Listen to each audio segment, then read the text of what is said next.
In today's video, I'm going to teach you how to activate automations in Kit. We'll walk through this using the latest Kit interface, which you might remember by its former name, ConvertKit. The process is actually pretty quick, but I'll slow it down a bit and give you some context so you feel confident before you hit that final activate button. First, make sure you're logged into your Kit account and you're on the main dashboard. At the very top of the screen, you'll see the main navigation bar. Look for the option labeled Automate. Go ahead and click on Automate. This is where all of your automation tools live in Kit.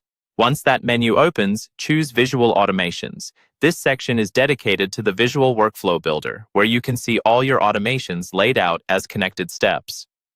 After you click Visual Automations, you'll be taken to a page that lists all the automations you've created so far, whether they're active or still in draft mode. Now find the automation you want to turn on. You'll see each automation listed by name. Instead of looking for an edit icon or a menu, simply click directly on the name of the automation. That takes you into the Automation Builder view, where you can see the full flow, the starting trigger, the actions, any filters, delays, and so on. Before you activate anything, it's a good idea to take a quick look through your automation and make sure everything is set up correctly.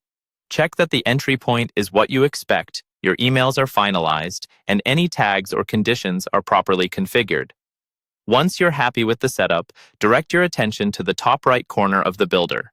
There, you'll see an active toggle switch. When an automation is not yet running, this toggle will appear gray. That gray color is your indicator that the automation is currently inactive and not affecting any subscribers. To turn it on, click that gray active toggle. As soon as you click, Kit will open a confirmation pop-up. This is an extra safety step to make sure you're ready to start the automation and that any subscribers who meet the conditions can begin flowing through it. Read the message briefly to confirm it matches your intention, then click the Activate button in the pop-up. Once you do that, your automation is live. From this point forward, anyone who meets the entry criteria you've set up will automatically enter and move through the workflow. And that's all there is to it.